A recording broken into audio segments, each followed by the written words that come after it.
فیکسز اور پیغامات وغیرہ جن کا پچھلے درس سے تعلق ہے ان سے متعلق میں کچھ آپ کو بتاتا ہوں۔ ایک میں نے ذکر کیا تھا کہ جہاں تک مجھے یاد ہے حضرت صلی اللہ علیہ وآلہ وسلم نے یہ بیان فرمایا کہ موسیٰ پہلے ہی ہوش میں تھے اور وہ بے ہوش ہوئے ہی نہیں تھے، اور سب سے پہلے میں اٹھا تھا اس کے بعد، یعنی حضرت موسیٰ تو بے ہوش ہی نہیں ہوئے، اور رسول اللہ صلی اللہ علیہ وسلم فرماتے ہیں کہ میں پہلے اٹھا ہوں، جو میں نے دیکھا تو موسیٰ تھے اس وقت ہوش میں تھے۔ اور اس کی ایک یہ تشریح فرمائی ہے کہ وہ شاید پہلے، چونکہ خرہ موسیٰ صعقہ کا واقعہ ہے گزر چکا ہے، اس لیے دوبارہ بے ہوشی کا کوئی موقع نہیں تھا، یہ موقع تو ہو سکتا تھا مگر اللہ نے بچا لیا۔ اس ضمن میں جو روایت بھیجی گئی ہے یہ حافظ صاحب نے بھیجی ہے یا دوست محمد صاحب نے؟ سید عبدالعلی شاہ صاحب نے۔ یہ بین ہی اسی کی تائید کر رہی ہے، اور بھی بعض روایات بھیجی ہیں، تھوڑے تھوڑے فرق کے ساتھ ہیں۔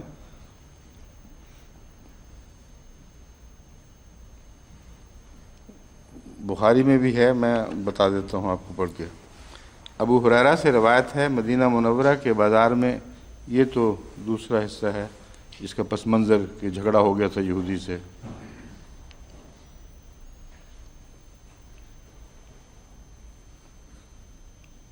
حضرت صلی اللہ علیہ وآلہ وسلم سے اس جھگڑے کا ذکر ہوا تو آپ نے فرمایا، اللہ تعالیٰ فرماتا ہے اور سور پھونکا جائے گا تو سارے آسمان اور زمین والے بے ہوش ہو جائیں گے مگر جن کو اللہ چاہے گا وہ بے ہوش نہ ہوں گے۔ پھر دوسری بار پھونکا جاوے گا تو یکایک سب لوگ کھڑے ہوئے ایک دوسرے کو دیکھتے ہوں گے۔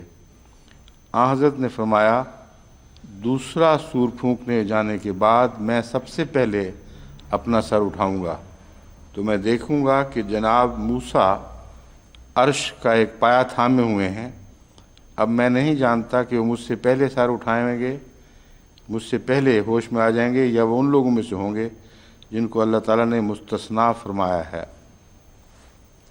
یہ ہے سنن ابن ماجہ کی حدیث، لیکن حافظ مظفر احمد صاحب نے جو بخاری کی حدیث بھیجی ہے وہ زیادہ واضح اور قطعی ہے۔ اس تھپڑ والے واقعہ پر جس میں جھگڑا ہوا تھا، رسول اللہ صلی اللہ علیہ وسلم نے فرمایا، لا تخیرونی علی موسیٰ فإن الناس یسعقون، یا یسعقون لکھا ہوا ہے، کیا ہے لفظ؟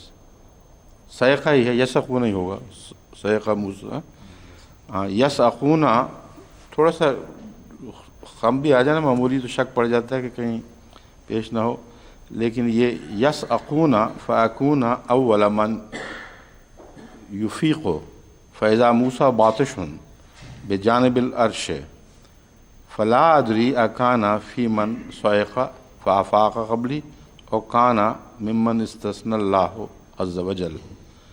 یہ بین ہی وہی مضمون ہے مگر مختصر بخاری میں ان الفاظ میں ہے، ویسے فرق کوئی نہیں ہے دونوں روایتوں میں، صرف یہ ہے کہ بادشاہ کا لفظ جو تھا نا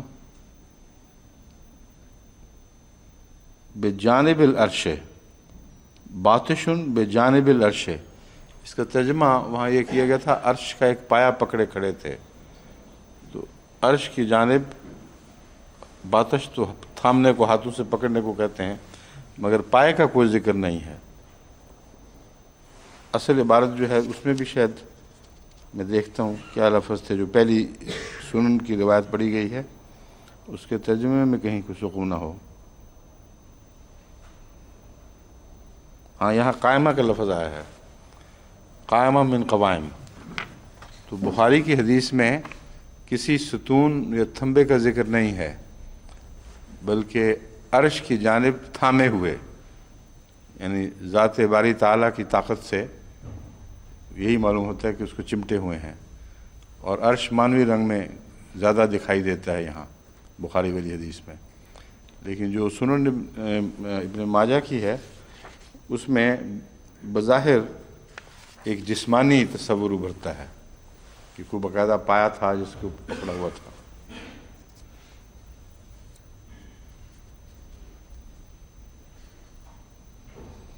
مزید انہوں نے وہ کھجور والے واقعہ کے متعلق فرمایا ہے کہ وہ پولینیشن کر رہے تھے، ایک درخت سے لا کے اس کے جو مردوں میل اور فیمیل درخت ہوتے ہیں تو اس کا سٹیمنز وغیرہ اس کو جھاڑ رہے تھے، اس کے اوپر جو فیمیل کھجوریں تھیں ان کے پھولوں کے اوپر. رسول اللہ صلی اللہ علیہ وسلم نے فرمایا کیا ضرورت ہے اس کی، کیا تکلیف کر رہے ہو.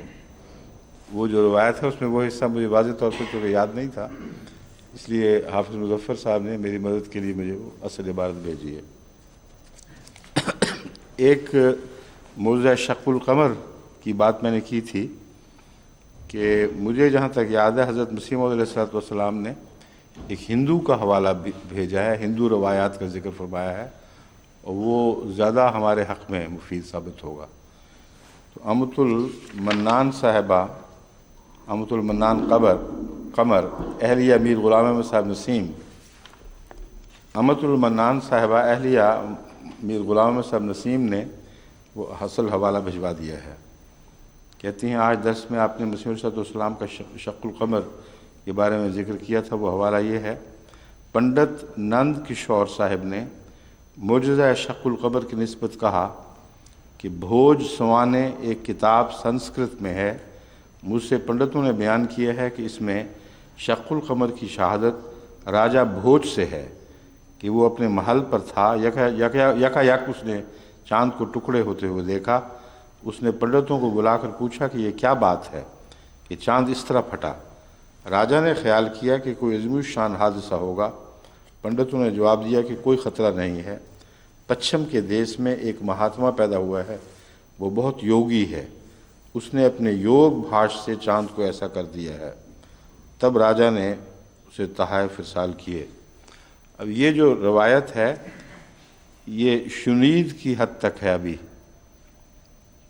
پنڈت نند کشور نے معجزہ شق القمر کی نسبت کہا کہ بھوج سوانے ایک کتاب سنسکرت میں ہے، مجھ سے پنڈتوں نے بیان کیا ہے کہ اس میں شق القمر کی شہادت. کتاب تو ہے لیکن آگے بیان در بیان ہے، پنڈتوں نے بیان کیا ہے کہ اس میں یہ ہے، تو اس پہ تحقیق ہونی چاہیے. اگر یہ ہندوستان میں مہیا ہو تو ہندوستان کی جماعتیں اس پر تحقیق کریں اور اصل نکالیں. بہت ہی اہم واقعہ ہے. حضرت مسیح موعود علیہ السلام نے جو تحقیقی مضامین چھیڑے ہیں ان کو وہاں چھوڑنا ٹھیک نہیں ہے، ان کو لازماً آگے بڑھانا چاہیے. اور بعض لوگ اس سے سمجھتے ہیں نعوذ باللہ من ذالک کہ حضرت مسیح موعود علیہ السلام کا بیان گویا کافی نہیں سمجھا جا رہا، اس پر بس نہیں کی جا رہی. یہ بالکل جہالت کی بات ہے. خدمت کا تقاضا ہے کہ جس طرح حضرت اقدس مسیح موعود علیہ السلام نے 1300 سال پہلے کی ان بحثوں کو جو مزید تحقیق کی محتاج تھیں، مزید تقاضے کر رہی تھیں کہ ان پر مسلمان کام کریں، ان کو وہاں سے اٹھایا اور بحثوں کو پھر زندہ کیا اور تحقیق کے حق ادا کیے. بالکل نئی روش پر ایسی تحقیق فرمائی جو کافر و مومن کو برابر مطمئن کر سکے. یہی میرا مسلک ہے اور اس مسلک میں اللہ تعالیٰ کے فضل کے ساتھ خواہ کسی کو اختلاف ہو، مجھے کامل اطمینان ہے کہ یہ خدمت قرآن اور خدمت اسلام کا تقاضا ہے اور حضرت مسیح موعود علیہ السلام کی یہی زندگی تھی. مجسم تھے آپ اسی زندگی، یہی زندگی سے مراد یہ ہے کہ گویا خدمت قرآن اور خدمت اسلام اور آپ کا پیکر ایک ہی چیز کے دو نام بنے ہوئے تھے. بس اس روح کو آگے بڑھانا، خواہ بعض لوگوں کو لفظی طور پر کہیں اختلاف دکھائی دے، میرے نزدیک عین حضرت مسیح موعود علیہ السلام کی خدمت اور سعادت ہے. اس درس کے دوران جو یہ سلسلہ چلا ہے، بعض ایسے مسائل میں نے چھیڑے ہیں جن تحقیق کی غرض سے جماعت کو توجہ دلائی ہے، جو عرف عام میں اس سے پہلے اور طرح سمجھے گئے ہیں، اور اس پر بعض جگہ بے چینی ہے. بعض اپنے بے چینی کا اظہار کر دیتے ہیں، بعض دلوں میں دبا بیٹھتے ہیں، بعض مجالس لگا کر ذکر کرتے ہوں گے. تو میں ان کو بتانا چاہتا ہوں کہ یہ خدمت قرآن کے تقاضے ہیں جو مجھے مجبور کر رہے ہیں، اس کے سوا اور کوئی اس کا مقصد نہیں ہے. ادنا بھی اس میں ذات اور انانیت کا ایک شائبہ تک اس میں شامل نہیں۔ اور اسی مضمون پر پرسوں کی بات ہے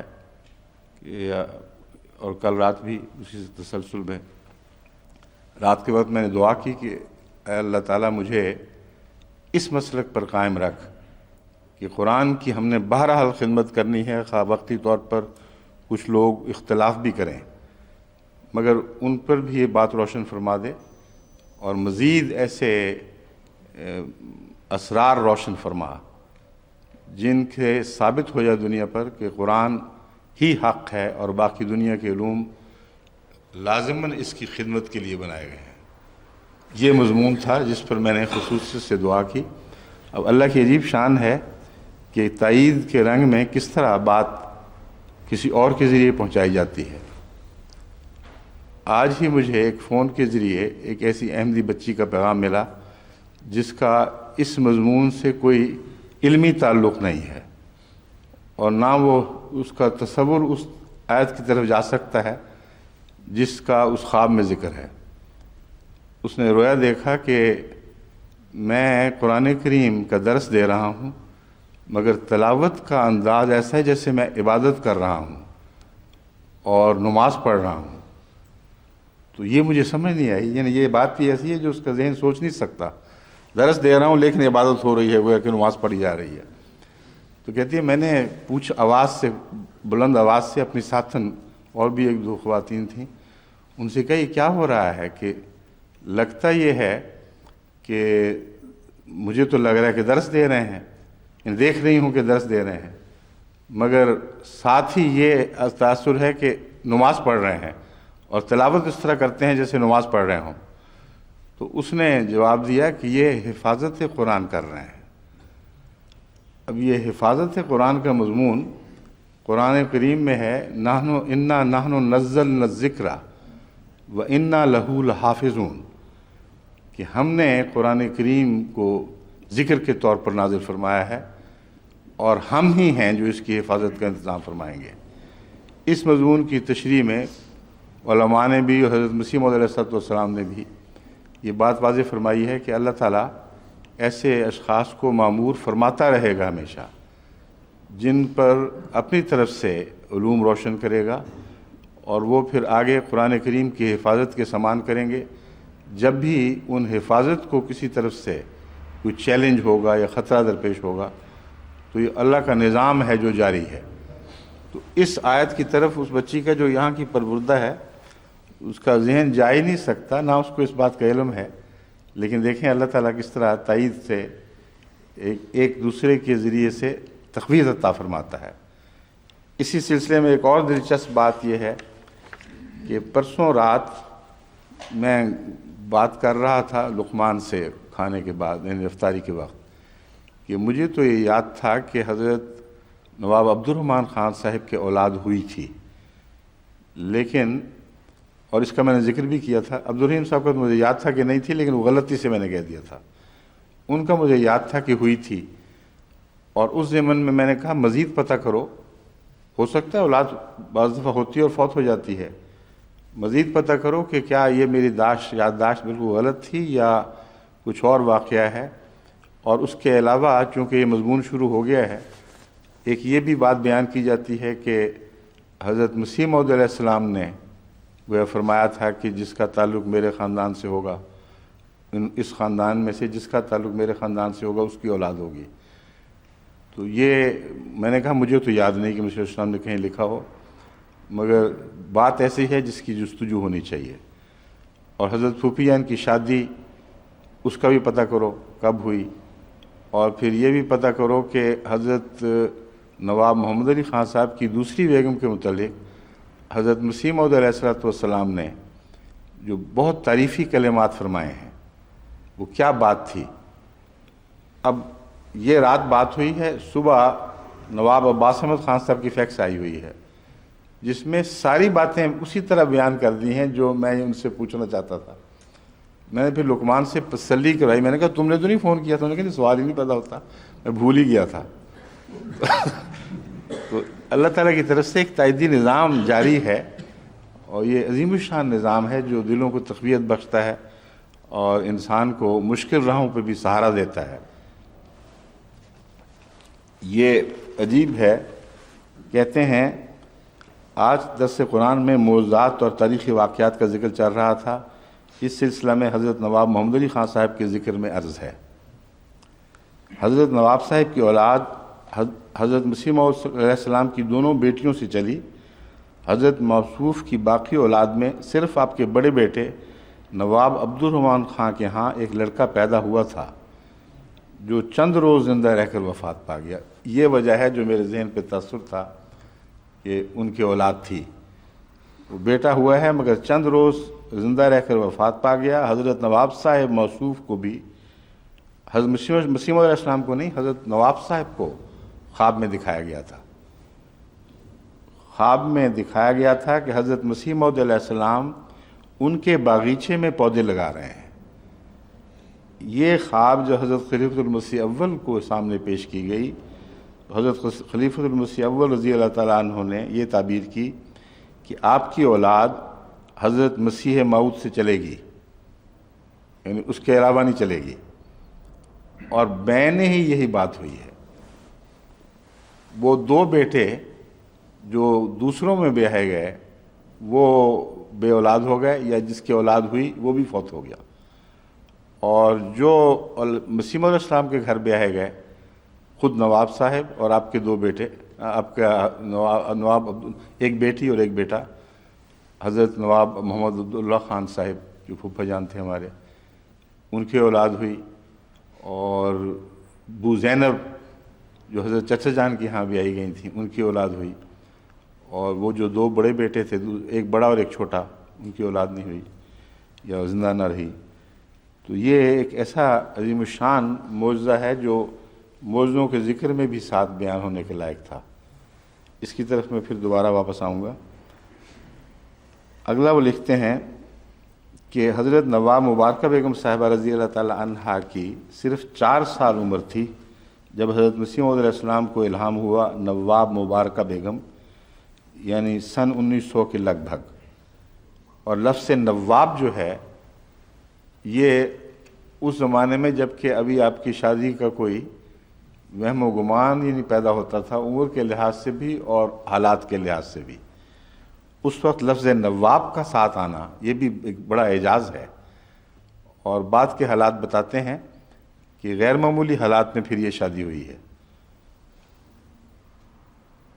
پھر حضرت نواب صاحب موصوف کی پہلی زوجہ مہر النساء بیگم 1898 میں وفات پا گئیں، صفحہ 197 196، جس کے بعد آپ کی پھر دوسری شادی حضرت مسیح موعود علیہ السلام کے مشورے پر حضرت نواب صاحب کی پہلی بیگم کی چھوٹی ہمشیرہ امت الحمید سے ہوئی۔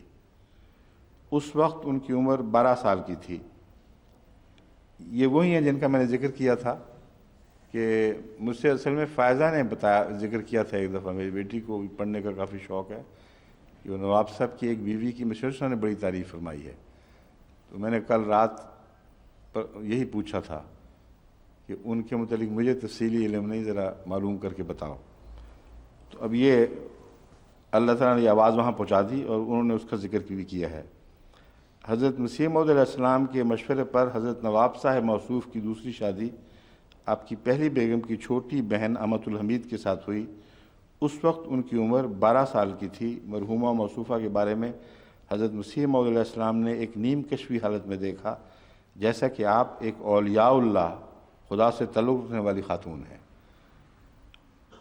اور آپ کے ہاتھ میں 10 روپے سفید اور صاف ہیں۔ وہ 10 روپے آپ نے ایک ہاتھ سے دوسرے ہاتھ کی طرف پھینکے ہیں، اور ان روپوں سے نور کی کرنیں نکلتی ہیں جیسا کہ چاند کی شعاعیں ہوتی ہیں، اور وہ نہایت تیز اور چمکدار کرنیں ہیں جو تاریکی کو روشن کر دیتی ہیں۔ اور میں اس وقت، یہ مسلم کے الفاظ ہیں، اور میں اس وقت تعجب میں ہوں کہ روپیہ میں سے کس قدر نورانی کرنیں نکلتی ہیں، اور خیال گزرتا ہے کہ ان نورانی کرنوں کا اصل موجب خود وہی ہیں، یعنی ان کے اندر خدا تعالیٰ نے نور بھرا ہوا ہے، جس کی وجہ سے وہ 10 روپے جو اچھالتی ہیں ان سے بھی نورانی کرنیں نکل رہی ہیں۔ یہی وجہ تھی کہ اصحاب احمد میں لکھا ہوا ہے، یہ انہوں نے حوالہ بھیجا ہے کہ مسیح موعود علیہ السلام نے موصوفہ امۃ الحمید کو اپنی بیٹی بنا لیا۔ آج کل بھی لوگ یہ سوال کرتے ہیں کہ قرآن کریم نے تو متنبع یا متبنہ بنانا منع فرمایا ہے، اور کئی لوگ بیٹا بیٹی بنا لیتے ہیں۔ تو یاد رکھنا چاہیے کہ مراد اس سے یہ ہے کہ کسی شخص کے کہنے سے کوئی شخص بیٹا کہلائے بھی تو شرعاً اس کے اوپر بیٹے والے قواعد نہیں ثابت لگیں گے، اور اگر کوئی بیٹی کہے بھی تو شریعت کے معاملات میں وہ اس طرح مستثنیٰ نہیں ہوگی شریعت کے قواعد سے جس طرح حقیقت میں بیٹی ہوتی ہے۔ یہ مراد ہے اس سے، اور اسی لیے قرآن کریم نے ثابت کر دیا کہ رسول اکرم صلی اللہ علیہ وسلم کو خدا نے جب فرمایا کہ اپنے منہ بولے بیٹے کی بیوہ سے مطلقہ سے شادی کرو، تو یہ عین ایک قرآنی منشا کے مطابق جو بات کھولنا چاہتا تھا اس کی ایک مثال تھی، تاکہ دوسروں پر، مومنوں پر قرآن فرماتا ہے پھر بعد میں کوئی حرج نہ ہو کہ ہماری منہ کی باتیں کہیں ہمیں بعض چیزوں میں پابند نہ کر دیں، کیونکہ جس کو بیٹا کہا ہو منہ سے یا بیٹی کہا ہو، سوال یہی پیدا ہوگا کہ اگر ایسے حالات بدلیں کہ اس سے شادی ہو سکتی ہو تو کیا وہ شادی جائز ہوگی؟ پھر اگر شادی جائز بھی ہوگی تو کیا یہ مکروہ بات نہیں ہے کہ ایک طرف سے کسی کو بیٹا کہہ دیا جائے اور پھر اس کی مطلقہ سے شادی یا بیوہ سے شادی کی جائے وغیرہ وغیرہ؟ تو ان تمام امور کا حل قرآن کریم میں پیش فرما دیا گیا، اور رسول کریم صلی اللہ علیہ وآلہ وسلم کے دل میں اس کا جوش نہیں تھا، اس کے خلاف ایک طبیعت میں کراہت تھی کہ لوگ کیا کہیں گے، یعنی خدا اگر میں شادی کروں تو لوگوں پر اس کا بد اثر پڑ سکتا ہے، ایک نبوت کے منصب کے اعتبار سے، اور کئی باتیں ہو سکتی ہیں، یا یہ بھی وہم گمان ہو سکتا ہے کہ میں اپنی خاطر کر رہا ہوں، حالانکہ اس متعلقہ کے تقاضے ہیں جس نے رسول اللہ علیہ وسلم کے ارشاد پر وہ شادی کی تھی، جو عرب رواج کے لحاظ سے گر کر شادی کرنے والی بات تھی۔ ایک اعلیٰ خاندان کی لڑکی اگر کسی غلام سے چاہے وہ آزاد کردہ ہو شادی کرے تو عربوں میں یہ ایک ناک کٹنے والی بات تھی۔ تو آن حضرت صلی اللہ علیہ وآلہ وسلم کے ارشاد پر انہوں نے بلا چون و چرا وہ شادی کر لی تھی۔ اس پر خدا تعالیٰ نے جب ان کو وہ جو مطلقہ ہوئیں تو اس کا دراصل یہ اعزاز بخشا تھا، کہاں غلام، کہاں سب دنیا کا آقا، تمام کائنات کا آقا، اور یہ مقصد تھا اعلیٰ جو خدا تعالیٰ کے پیش نظر تھا، اور ساتھ ضمنی فائدہ یہ تھا کہ مسلمانوں میں یہ منہ کی باتوں کی کوئی اہمیت باقی نہ رہے۔ یہ وہ تھی بات جو رسول اللہ علیہ وسلم دل میں چھپائے ہوئے تھے کہ خدا کا منشا تو معلوم ہوتا ہے مگر روکے ہیں رستے میں، نفسیاتی پاک دلوں کے حال پر تو لوگوں کی نظر نہیں ہوتی، ظاہری طور پر اپنے دلوں سے وہ ان کی طرف نیتیں منسوب کر لیتے ہیں۔ تو یہ جو بات ہے اسی ضمن میں میں آپ کو یہ بتانا چاہتا تھا، ضمن ذکر آیا ہے کہ حضرت مسیح موعود علیہ السلام نے جب بیٹی بنایا تو نعوذ باللہ کسی شریعت کے فیصلے کی خلاف ورزی نہیں کی۔ آج بھی دنیا میں تمام مسلمانوں میں ہر جگہ بیٹا کہنا پیار سے، یا بیٹوں کی طرح اپنا لینا، یا جس کی اولاد نہیں ہوتی وہ بیٹا بنا لیتی ہے عورت، یہ ساری باتیں موجود ہیں۔ صرف یہ احتیاط کرنی چاہیے کہ شریعت سے وہ تعلقات بالا نہیں ہیں، اس سے آزاد نہیں ہیں، یہ سمجھانا تھا لفظ بیٹی کے حوالے سے۔ اب آگے چلتے ہیں۔ پنجم موصوفہ 1806 لکھا ہوا، غالباً یقیناً بلکہ 1906 مراد ہوگی۔ 1906 میں 20 سال کی عمر میں وفات پا گئیں۔ اب دیکھ لیں 1906 میں آپ کا وصال ہوا ہے، اور حضرت مسیح موعود علیہ الصلوۃ والسلام کو نواب مبارکہ بیگم کا جو الہام ہوا ہے وہ 1900 میں ہوا ہے۔ اس عرصے میں آپ کے ایما پر وہ شادی نواب ان امت الحمید کی شادی حضرت نواب محمد عبداللہ خان صاحب سے نواب محمد علی خان صاحب سے کروائی گئی۔ اب کس کے علم میں تھا کہ پھر وہ بھی فوت ہو جائیں گی چھوٹی عمر میں، اور پھر پھوپھی جان نواب مبارکہ بیگم واقعتاً نواب کہلائیں گی پھر، اور بلکہ نوابی کے اجراء کا واحد ذریعہ بن جائیں گی۔ واحد تو نہیں، یعنی مسیح علیہ السلام سے تعلق میں حقیقی نوابی اگر جاری رہے گی تو اس خاندان سے اب جاری ہوگی۔ یہ ساری باتیں اس میں موجود ہیں۔ چنانچہ نواب محمد علی خان صاحب کی وہ اولاد جو مسیح موعود علیہ السلام سے کے خون سے تعلق نہ جوڑ سکی، وہ لاولد مر گئی، اور آپ کی نوابی مسیح موعود کے خاندان ہی کی وساطت سے جاری ہوئی ہے۔ یہ ہے جو عظیم پیشگوئی، یہ عظیم معجزہ ہے جس کی طرف جس کو سمجھانا ضروری تھا۔ اس تعلق میں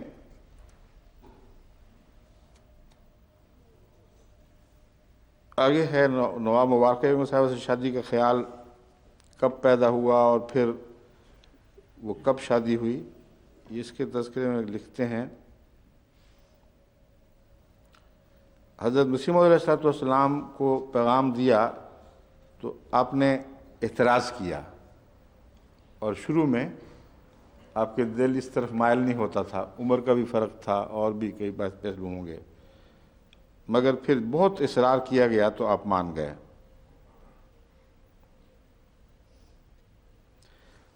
اور یہ جو ہے شادی ہوئی ہے کس سن میں؟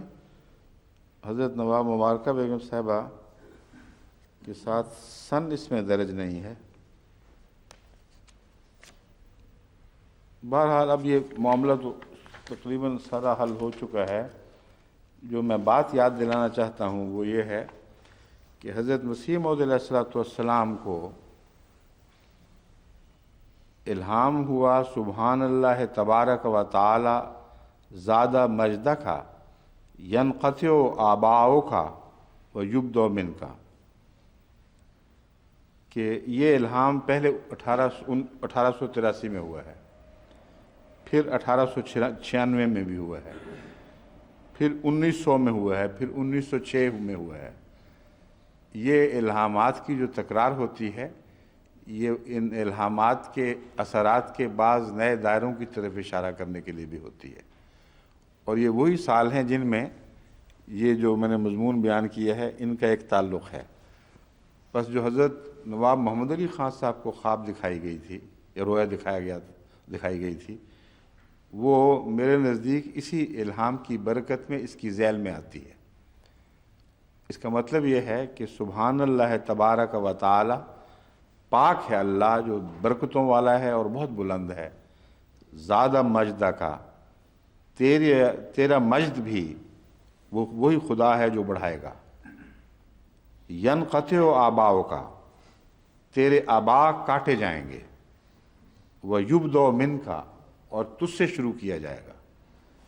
اس کی بہت سی تشریحات ملتی ہیں۔ حقیقت الوحی میں حضرت مسیح علیہ السلام نے اس پر تفصیل سے روشنی ڈالی ہے، لیکن جو آخری بات نثر کر سامنے آئی وہ یہ تھی کہ قادیان حضرت میاں بشیر احمد صاحب رضی اللہ تعالیٰ عنہ نے اس پر اچھی بحث فرمائی ہے، تاریخی حوالے دیے ہیں کہ حضرت مسیح موعود کے خاندان کے وہ سارے افراد جو ان الہامات کے دوران موجود تھے یا آغاز میں کم سے کم موجود تھے، ان کی تعداد تقریباً 70 بنتی ہے۔ ان میں سے ایک ایک کر کے وہ مرے اور کوئی اولاد پیچھے نہ چھوڑ کے گئے۔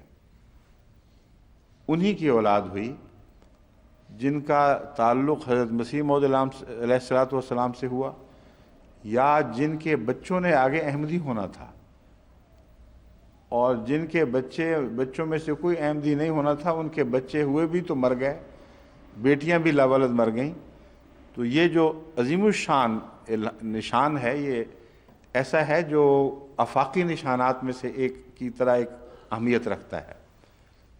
کسی انسان کا کوئی بھی یہ اختیار نہیں کہ وہ دوسروں کے اولادوں کو، جو اتنا بڑا خاندان ہو، ان کو لاولد کرتا چلا جائے اور وہی بچے جس کا تعلق جڑے۔ جسمانی تعلق کے اعتبار سے یہ ایک مثال ہے کہ حضرت پھوپھی جی، جن کو ہم پھوپھی جی کہتے تھے، آصفہ میری بیوی کی دادی تھیں، وہ حضرت مسیح موعود علیہ السلام کے شدید ترین معاند کی بیٹی تھیں، اور ان کے کوئی اولاد نہیں چلی آگے سوائے پھوپھی جی کی نسل کے، اور وہ اللہ کے فضل سے جاری ہوئی۔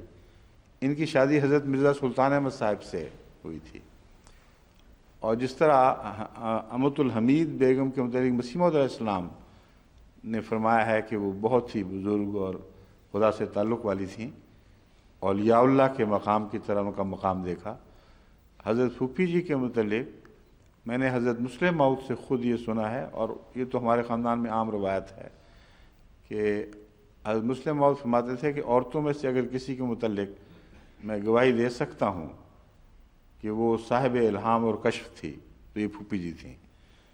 مراد نہیں کہ صرف یہی تھیں، ایک انداز ہے بیان کا، اور یہ میں نے خود اپنے کانوں سے مسلم موعود سے یہ واقعہ، یہ بات اسی طرح سنی۔ تو حضرت پھوپھی جی کے تو کشف اور الہامات کے اور رویا صادقہ کے اور پورے ہونے کے واقعات کثرت سے ملتے ہیں، اور یہ بھی مسیح موعود علیہ السلام کے تعلق کی وجہ سے پھر ایک دائمی نشان بن گئی اپنی نیکی کا بھی اور اولاد کے اجراء کے لحاظ سے بھی۔ اور مرزا گل محمد صاحب، جن کی اولاد اب یہاں لندن میں بھی ہے، ان کے ساتھ بھی یہی واقعہ ہوا۔ ان کے والد مخالف اور محروم رہے سعادت سے، اور ان کے بیٹا ہو گیا۔ اب بظاہر یہ تعجب کی بات تھی کہ الہام سے تو اگر اس کا ظاہری معنی بھی لیے جائیں، دوسرے بھی ہیں، تو یوں لگتا ہے ینقطع آباؤ کا، تیرے آبا کاٹے جائیں گے یا کٹ جائیں گے۔ تو یہ کہ اب بات ہوئی کہ وہ بیٹا ہوا، وہ بیٹا احمدی ہو گیا اور بڑا مخلص احمدی ہوا۔ بس سارے خاندان کے حالات کا تتبع کر کے دیکھیں تو وہی خاندان کا شخص باقی رہا جس نے اپنا تعلق مسیح موعود سے جوڑا، یا جس کی اولاد نے جوڑا وہ بچی اور آگے اس کی اولاد جاری ہوئی۔ جنہوں نے نہیں جوڑا، اگر اولاد تھی بھی تو لاولد مر گئی۔ تو بہت بڑا ایک عظیم معجزہ ہے، اور یہ اسی کا سایہ حضرت نواب محمد علی خان صاحب پر پڑا ہے۔ اور آپ کی رویا کی تعبیر پہ خلیفۃ المسیح اول نے دیکھیں کیسی شاندار کی، اور بین ہی اس کے مطابق ہوا۔ ان کے متعلق میں نے کسی سے سنا ہے، ہمارے عبدالرحیم خالد خان تھے جو حضرت پھوپھی جان سے بڑا تعلق تھا ان کا، وہ شکوہ کیا کرتے تھے بعض دفعہ اپنے ایک خاص ادا میں کہ آپ نے اپنے بیٹے محمد احمد کی تو شادی کر دی مسیح موعود کے خاندان میں، یعنی اپنے سگے بیٹے کی، اور آگے وہ صاحب اولاد بھی ہو گیا اور مجھے چھوڑ دیا۔ یعنی شکوہ اس رنگ میں کہ گویا میں ستیلا بیٹا تھا، حالانکہ انہوں نے تو پہلے ستیلے بیٹے نواب عبداللہ خان صاحب کی بھی تو شادی کی تھی امیر شام کے خاندان میں، مگر یہ ایک انداز تھا ایک محبت اور پیار کا اور چوچلوں کا۔ مگر وہ سمجھتے تھے، دل میں یقین رکھتے تھے کہ آئندہ اس خاندان میں جو بھی نسل چلے گی وہ اب اسی مسیح موعود کے خاندان کے تعلق کی برکت سے چلے گی۔ ان کی ایک بات جو بعد میں مجھے خیال آیا وہ بھی تحقیق ہونی چاہیے کہ نواب محمد علی خان صاحب کا کیا تعلق تھا نوابی خاندان سے۔ تو آج صبح جب یہ بات ہو رہی تھی میں نے لقمان سے پوچھا کہ تم نے تو نہیں کہیں لکھا؟ انہوں نے کہا نہیں۔ ان سے میں نے پوچھا کہ تمہیں یاد ہے کہ نواب محمد علی خان صاحب کا ملیر کوٹلہ کے نوابی خاندان سے کیا تعلق ہے؟ تو جو انہوں نے یادداشت سے بتایا ہے وہ یہ ہے کہ ان کے دادا دراصل اصل نواب تھے، حضرت نواب محمد علی خان صاحب کے دادا، اور ان کے والد بچپن میں فوت ہو گئے۔ ان کی وفات کے بعد ان کے بھائی کو، یا وہ چھوٹے تھے، یہ کم سے فوت نہیں ہوئے تو چھوٹے ضرور تھے اس وقت جب ان کے دادا فوت ہوئے ہیں، تو ان کے چچا کو حکومت نے اس وہ فرما روائی امانتاً سونپی تھی کہ تم جب تک یہ بچہ بڑا نہیں ہوتا تم اس کی نگرانی کرو ریاست کی. یہ چلا کرتا تھا سلسلہ. پھر جب وہ بڑے ہو گئے تو پھر انہوں نے انکار کر دیا، اور غالباً اس دوران میں ان کے والد فوت بھی ہو گئے. تب نواب محمد علی خان صاحب نے مقدمہ کیا برٹش حکومت میں کہ اصل نوابی سلسلے کا حقدار میں ہوں، اس لیے مجھے یہ ریاست دلوائی جائے. حضرت مسیح موعود علیہ السلام کو جب دعا کے لیے لکھا تو حضرت مسیح موعود علیہ السلام نے اس کو پسند نہیں فرمایا اور کہا کہ اس دنیا سے تعلق کی کوشش نہ کرو، چھوڑ دو اس بات کو، یہ تمہارے لیے تمہاری اولاد کے لیے مفید نہیں ہوگی. اس پر پھر آؤٹ آف کورٹ یعنی عدالت سے باہر ایک تصفیہ ہوا اس نواب صاحب کے درمیان، ان نواب صاحب کے اور نواب عبداللہ محمد علی خان صاحب جو دراصل حقیقی وارث تھے. اور وہ یہ تھا کہ زمینیں جو ہیں متفرق وہ تم لے لو مگر نوابی میں رکھوں گا اپنے پاس. تو نواب محمد علی خان صاحب یہ بات مان گئے. تو اس طرح پھر نواب تو اپنے حقیقی ٹائٹل کے لحاظ سے چونکہ وارث یہی تھے نواب تو کہلاتے رہے مگر ریاست نہیں رہی، لیکن وہ زمینیں ملی پھر جو آگے بہت سی برکتوں کا موجب بنی. تو اس نوابی کا جو آئندہ سلسلہ ہے وہ مسیح موعود کے برکت تعلق سے جاری ہوا ہے، یہ میں سمجھا رہا ہوں. اس طرح باریک در باریک اعجاز ہیں جو کچھ مومنوں کے لحاظ سے بھی ان کے ایمان کی تقویت کا موجب ہے، لیکن ان کا ایک ایسا پہلو بھی ابھرتا ہے جو غیروں پر بھی ایک حجت بن جاتا ہے اور ان پر ایک ثبوت کے طور پر پیش کیا جا سکتا ہے. بس ینقطع آباؤ کا و یبدأ من کا کہ عظیم الہام کو اس کے ساتھ جب جوڑ کر رکھا جائے تو صداقت مسیح موعود علیہ السلام کے حق میں ایک عظیم معجزہ ہے. اور وہ جو معجزات میں نے بیان کیے تھے ان کے ذکر میں اس کو بھی شامل کر لینا چاہیے. جی کوئی اور بھی رہتی ہے بات؟ ہاں وہی کشتی نو بھی ہے. آج تو سفر کشتی پہ ہی ہوگا. کشتی نو کے متعلق میں نے جو منیر خان صاحب کو چھیڑا تھا اس لیے کہ مجھے جب انہوں نے مجھ سے آ کے ایک دفعہ تفصیل سے بات کی تھی تو جتنی بھی تحقیقات ہوئی ہیں سب سے زیادہ درست سائنٹیفک اور قابل قبول ان کی طرز تحقیق تھی اور بہت میں خوش ہوا. میں نے کہا آپ نے تو کمال کر دیا، میرا دل راضی ہو گیا ہے، اب اس کو چھوڑنا نہیں اور آگے بڑھانا ہے. تو میں ذرا انگیخت کر رہا تھا کہ کچھ تھوڑا سا وہ چھیڑخانی سے ابھریں اور کوئی بات بتائیں. تو ان کی طرف سے تفصیلی ایک خط ملا ہے آج. اس میں ایک وجہ یہ بھی تھی کہ ہمارے ایک احمدی دوست نے جو لندن میں رہتے ہیں انہوں نے وہ جو میں نے ذکر ضمناً کیا تھا نا کہ حضرت مسلم موعود نے فرمایا ہے کہ جودی ارمینیا کے پہاڑوں میں تو ملا اور کہیں نہیں ملا، تو وہ سمجھے کہ ارارات ثابت ہو گیا کہ بائبل کا جو ارارات ہے وہی جگہ ہے جہاں وہ کشتی لگی ہوگی اور وہیں محفوظ ہوگی. اور اس پر جو ایک محقق کی سو کال محقق کی فلمیں بھی دکھائی جا رہی ہیں. میں یہ بتانا چاہتا ہوں کہ یہ بات ناممکن ہے کیونکہ ارارات جن دوست نے اس نظریے کو پیش کیا وہ خود لکھ رہے ہیں کہ اس کی بلندی 16,986 فٹ سطح سمندر سے ہے. اور وہ جو حساب ڈاکٹر عبدالسلام صاحب نے مجھے لگا کے دیا تھا وہ ان کی فراست کی بات ہے، کوئی لمبا چوڑا میتھمیٹکس پہ نہیں جانا پڑا ان کو. انہوں نے کہا اتنی سی دو ٹوک بات ہے کہ بائبل کے نزدیک سارے پہاڑوں کی چوٹیاں ڈوب گئی تھیں، تو کوہ ہمالہ کی چوٹی اگر ڈوبے تو جتنے زمین سے ابھار ہیں باہر کی طرف اتنے ہی سمندروں کی گہرائیاں ہیں، اور ان گہرائیوں میں جتنا پانی ہے اس پر اتنا پانی اور ڈالا جائے جتنا موجود ہے تو پھر جا کر پہاڑ ڈوبیں گے ورنہ نہیں ڈوب سکتے. یہ تھا دراصل ان کا بہت تیزی کے ساتھ میتھمیٹکس کرنا. تو یہ جو 16,000 اگرچہ ماؤنٹ ایورسٹ سے تو نیچے ہے لیکن 16,000 فٹ اگر پانی بلند ہو کسی جگہ تو لازماً ساری دنیا غرق ہو چکی ہوگی، اور کوئی عذر اس کا بیان نہیں کیا جا سکتا کہ ایک یہ دو طرف پہاڑوں کا سلسلہ ہے اس لیے وہاں پانی رہ گیا ہوگا۔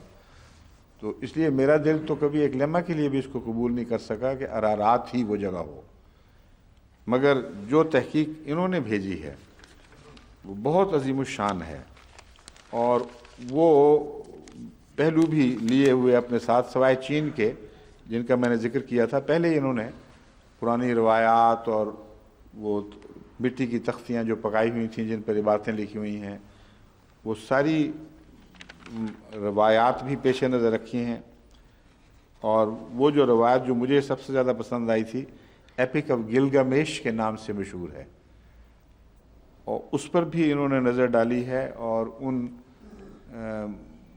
ناموں کی پیروی کی ہے جو بیان کیے گئے ہیں، اور ثابت کیا ہے کہ یہ سارا واقعہ ڈیڈ سی کے ارد گرد ہوا ہے، اور ڈیڈ سی کا علاقہ ڈپریشن میں ہے، اور وہاں اگر اتنا پانی برسے کہ وہاں جو پہاڑیاں ہیں وہ ڈوب جائیں تو ہرگز بعید از عقل نہیں ہے، اور جغرافیائی لحاظ سے یہ ممکن ہے کہ ایسا واقعہ ہوا ہو۔ اور ڈیڈ سی کی سطح پہلے زمانے میں بہت اونچی، نسبتاً بہت اونچی ہوا کرتی تھی، اب بہت کی نیچے ہو گئی ہے، مگر اس سے قطع نظر یہ تو تحقیق شدہ بات ہے کہ یہ ڈپریشن ہے، جس طرح ہالینڈ ہے نا سمندر سے نیچے، اسی طرح یہ اس سے بہت زیادہ نیچے ہے۔ تو بہرحال یہ تفصیل میں یہاں بیان نہیں کروں گا، میں نے اس کا مطالعہ کر لیا ہے، میں ان کو بتا رہا ہوں، اور جو باتیں بھی انہوں نے لکھی ہیں ان میں سے کسی ایک سے بھی کوئی اختلاف کی گنجائش نہیں ہے، مگر اب ان کو جلدی اس تحقیق کو شائع کرنا چاہیے۔ ان کو تردد یہ ہے کہ بعض معاملات میں شواہد کے لیے مزید تفسق کی ضرورت ہے، مزید جستجو اور تحقیق کی، تو کریں بے شک، لیکن ساری عمر تو نہ لگا دیں اس کے اوپر، کچھ ہمیں بھی مزہ آئے، دیکھیں یہ کتاب شائع ہو، علمی دنیا میں ایک تہلکہ مچے، اور ایک احمدی محقق کی عظیم شان تحقیق جو فرضی حکایتوں پر مبنی نہ ہو بلکہ سائنٹیفک جستجو پر مبنی ہو، اب یہ دنیا کے سامنے آنی چاہیے۔ بہرحال منیر خان صاحب کا میں ہم اپنی سب کی طرف سے شکریہ ادا کرتا ہوں، بہت ہی عمدہ تحقیق ہے اور بڑی عاجزانہ رنگ اختیار کیا ہوا ہے، کوئی علمی تکبر کا شائبہ بھی نہیں، اور بہت پہلو دیکھے ہیں انہوں نے، صرف وہ چین والا پہلو ہے وہ رہتا ہے۔ آج میری ملاقات ہے عثمان چینی صاحب سے، تو میں ان سے کہوں گا کہ وہ اس تحقیق کا حصہ ان کو بھی بھجوا دیں۔ یہ دیکھنے والی بات ہے کہ یہ کہانیاں کیسے چین میں پہنچیں، اور کیا حضرت نوح کی اولاد میں سے کوئی چین میں اس زمانے میں پہنچا ہے اور اس نے پھر آگے اس کی نسل جاری ہوئی ہے۔ جو لطف کی بات ہے وہ یہ ہے کہ زمانہ وہی ہے، حضرت نوح کے واقعات کا جو یہاں زمانہ ہے وہی زمانہ اس چینی بزرگ کا زمانہ ہے جس کے زمانے میں کہا جاتا ہے کہ بہت بڑا سیلاب آیا تھا اور سب کچھ غرق ہو گیا تھا، اور اس کے کناروں پر پھر آبادیاں چڑھی ہیں، اور کناروں پر سے پھر دوبارہ پھر آہستہ آہستہ اس غرق شدہ زمین میں نیچے کی طرف اترنے شروع ہوئے لوگ۔ مگر بہرحال یہ بھی وہ زیر نظر لے آئیں، میں ان کو روایات بھجوا دوں گا۔ تلاوت تو نہیں ہوئی نا ابھی؟ اچھا، اعوذ باللہ من الشیطان الرجیم، بسم اللہ الرحمن الرحیم، کل نفس ذائقۃ الموت وانما توفون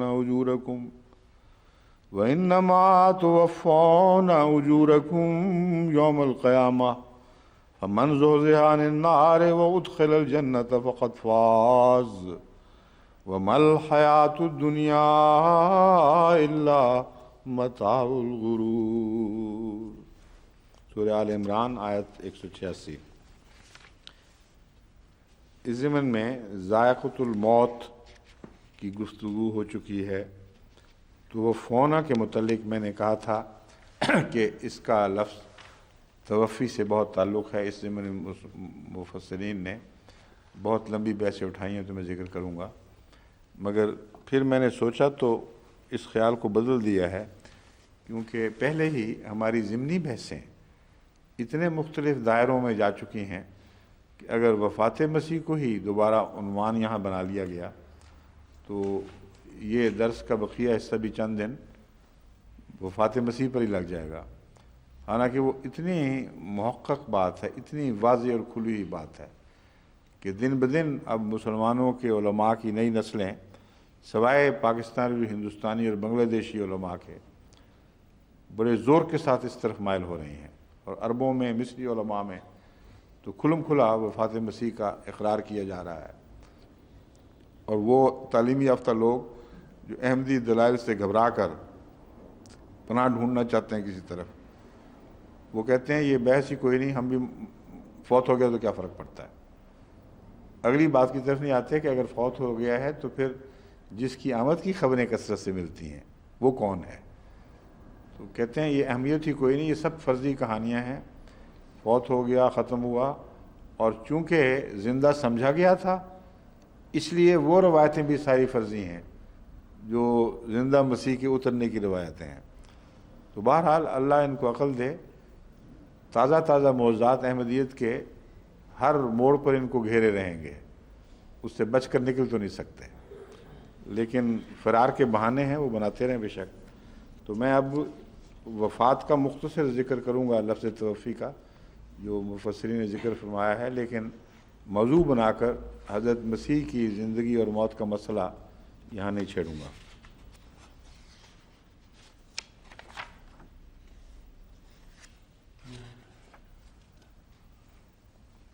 ہاں، روح اور نفس کے تعلق میں یہ بیان کرنا ضروری سمجھتا ہوں کہ بعض لوگ نفس اور روح کو ایک ہی چیز سمجھتے ہیں، یہ درست نہیں ہے۔ نفس سے متعلق جتنی آیات ہیں وہ ساری میں نے اکٹھی کر کے، پہلے سے ہی مجھے اس معاملے میں جستجو تھی تو وہ اکٹھی کر کے ان پر تفصیلی غور کیا ہے۔ روح سے متعلق آیات ہیں ان پر غور کیا ہے۔ تو نفس صرف شعور کا نام ہے دراصل، اور شعور کی بے شمار قسمیں ہیں، اور اسی حوالے سے قرآن کریم نے اللہ کے نفس کا، حدیث میں اللہ کے نفس کا ذکر بھی ملتا ہے، اور ورنہ نفس تو خدا تعالیٰ کو ان معنوں میں نہیں ہے جو ہمارے ہاں جان کہلاتی ہے، نہ یہ روح کے معنوں میں ہے، بلکہ نفس صرف ایک شعور ہے جو زندگی کا شعور، اپنے وجود کا شعور، آخری خلاصہ اس کا یہی بنتا ہے۔ لیکن اس ضمن میں روح کیا چیز ہے یہ بحث پھر اٹھے گی۔ میں آپ کے سامنے وہ آیات رکھتا ہوں جن میں روح کا ذکر ہے۔ ایک تو ثم جعل نسلہ من سلالۃ من ماء مہین، اللہ تعالیٰ فرماتا ہے، پہلی آیت ہے الذی احسن کل شیء خلقہ وبدأ خلق الانسان من طین، وہی ذات ہے جس نے جو کچھ بھی پیدا فرمایا اس کو بہت ہی خوبصورتی کے ساتھ پیدا کیا ہے، نہایت ہی اعلیٰ درجے پر، طریق پر پیدا فرمایا ہے۔ وَبَدَأَ خَلْقَ الْإِنسَانِ مِنْ طِينٍ، اور انسان کی تخلیق کو ہم نے مٹی سے شروع کیا۔ ثُمَّ جَعَلَ نَسْلَهُ مِنْ سُلَالَةٍ، پھر اس کو ایک ایسے حقیر سے پانی، یعنی معمولی پانی سے بنایا جو دراصل اس کا خلاصہ تھا، یعنی جس کو نطفہ کہا جاتا ہے۔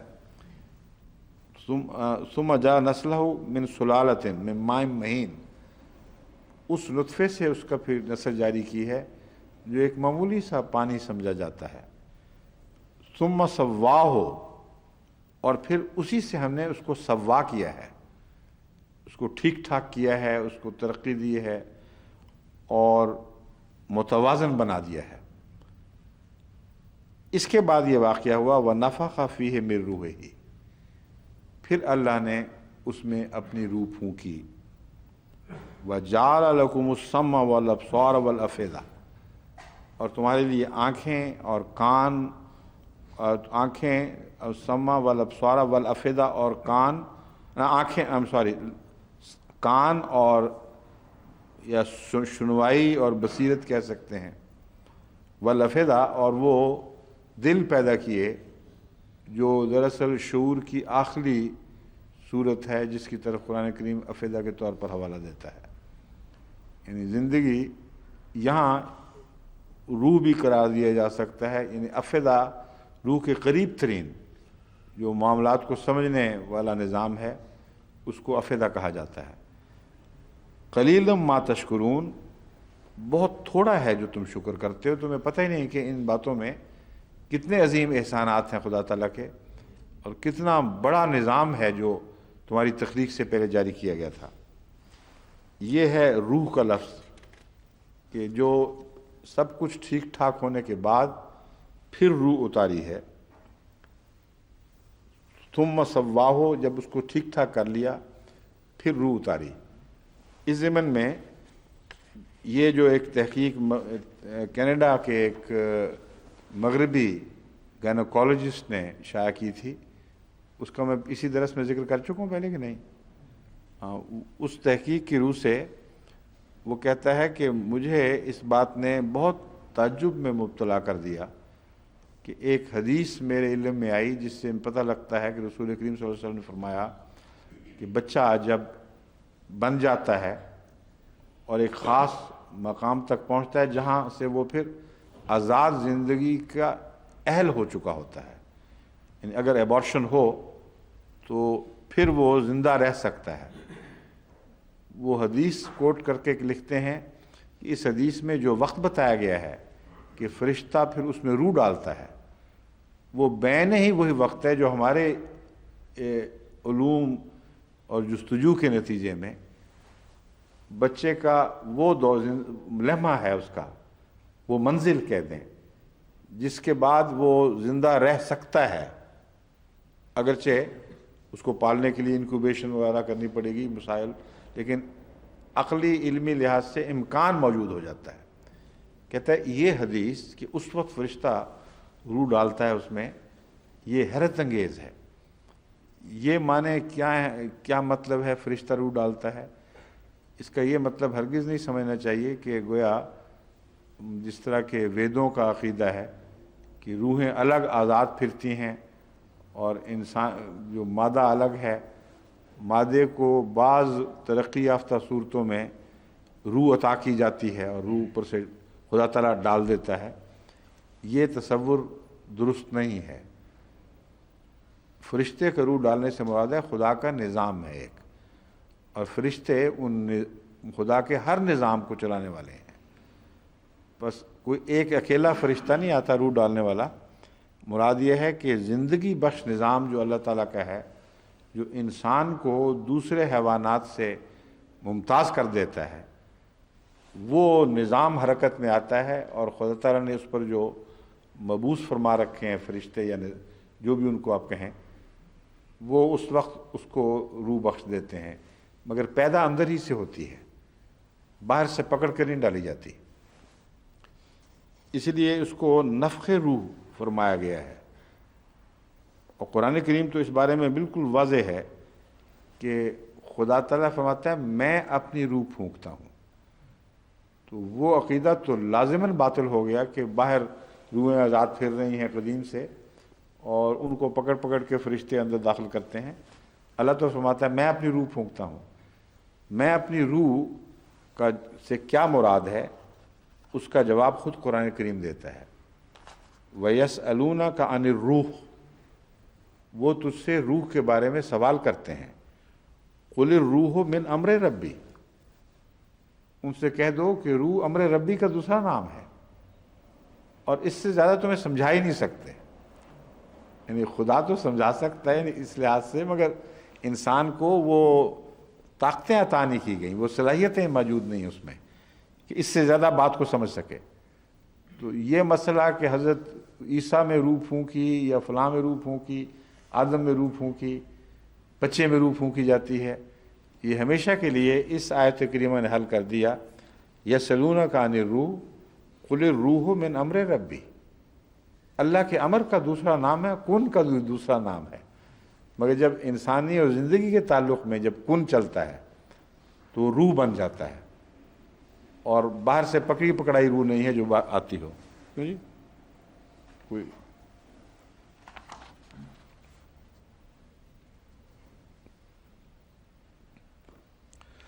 ایک اور صاحب نے اپنی تحقیق فوراً روانہ کر دی ہے کہ فلاں جگہ ایک دو پہاڑوں کے درمیان ایک شہر ہے، کشتی وہاں گئی ہوگی.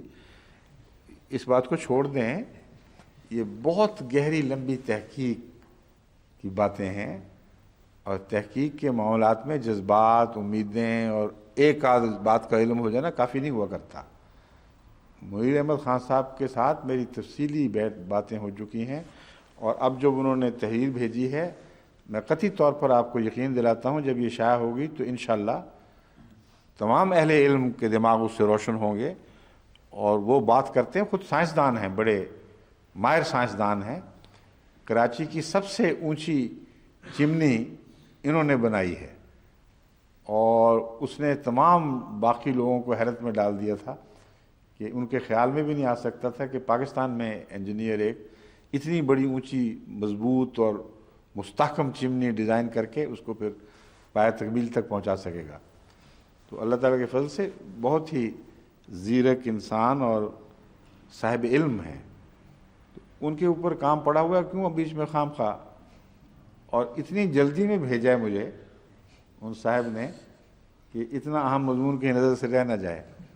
ان کا جذبہ شوق تو بہت اچھا ہے، پسندیدہ ہے، مگر موقع محل کے مطابق دخل ہونے چاہیے. اگر کہیں آپ تھک نہ گئے ہوں تو ایک چھوٹا سا لطیفہ سنا دوں آپ کو. ایک دفعہ ایک پنچایت لگی ہوئی تھی، اور پنچایت میں قتل کا مقدمہ تھا. تو یہ باتیں تو جھوٹی ہیں کہ قومی طور پر کوئی جلاہے بیوقوف ہوئے یا مراسی یہ ہو گئے، لیکن ہمارے ملک میں لطیفے اپنی جہالت کی وجہ سے قوموں کی طرف منسوب کیے ہوئے ہیں.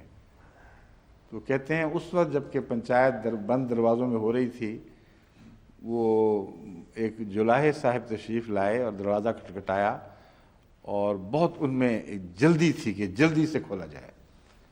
تو چودھری نے کہا کہ کھولو، پھر بلاؤ اس کو کیا کہتا ہے. تو اس نے کہا کہ میں بڑی ضروری گل کرنی، بہت ضروری بات کرنی. چودھری نے کہا کہ دیکھو پنچایت ہے، قتل کا معاملہ ہے، اتنی سنگین بات ہے، تم ٹھہر کے بات کر لینا. تو اس نے جواب دیا کہ چودھری جی وہ قتلوں کٹ نہیں ہے گل، وہ بات ہے وہ قتل کے لگ بھگ پہنچ رہی ہے. تو انہوں نے کہا اچھا پھر بتاؤ. تو پنجابی میں اس نے کہا کہ چودھری جی پرار جی تہاڈی مجھ مر گئی سی مڑ کے نہیں ڈیٹھی، جو پچھلے سال تمہاری بھینس مر گئی تھی وہ دوبارہ نہیں دیکھی پھر کبھی. بات تو ٹھیک تھی، قتلوں کو ہٹ نہیں ہے، موت کا ہی ذکر تھا. مگر میں صرف یہ کہہ رہا ہوں کہ ایسی باتیں جو اچانک یہاں پیش کی جاتی ہیں وہ اور نوعیت کی ہوتی ہیں. ہمارے محققین جو ہیں وہ تحقیقات جو بھجواتے ہیں ان پر میں بعد میں غور کرتا رہتا ہوں، لیکن اگر غلطی سے کوئی ایسا لفظ مجھ سے بیان ہو جائے جو درستی چاہتا ہو تو پھر میں یہاں بھی کہتا ہوں امام صاحب وغیرہ کو بھی کہ یہ ادب کا تقاضا نہیں ہے کہ آپ خاموش بیٹھے رہیں. ادب کا تقاضا یہ ہے کہ فوراً مجھے بتائیں. ایسی صورت میں وہ جو پیش کرنے والے ہیں یہ ان کا کام ہے. تو جنہوں نے یہ روایت بھیجی ہے ان پر نہیں ہے میرا کوئی اعتراض، پیش کرنے والوں پر ہے کہ انہوں نے کیوں اتنا اہم سمجھا ہے اس کو کہ فوری طور پر آگے بڑھا دیا ہے. وہ قتلوں والی بات نہیں ہے یہ. تو موقع محل کے مطابق دخل دینا چاہیے. اس قسم کے بعض دلچسپ واقعات اور بھی ہوتے رہتے ہیں سفروں کے دوران. فرانس میں بھی ہوا تھا ایک، وہ اس وقت تو وقت نہیں ہے مگر عین تقریر جب آخری وقت پہ پہنچی ہوئی تھی اچانک چٹ مل گئی مجھے، ایک عظیم واقعہ ایک ہو گیا، فوری طور پر توجہ کی جائے. وہ چھوڑ دیتا ہوں، وہ بیچارے دوست خفت نہ محسوس کریں. اچھا جی، یہ دو روح کے جو ہے نا قصے میں نے آپ کو بتایا ہے، ذکر جہاں ملتا ہے. تیسرا ایک اور تھا، وہ میں نے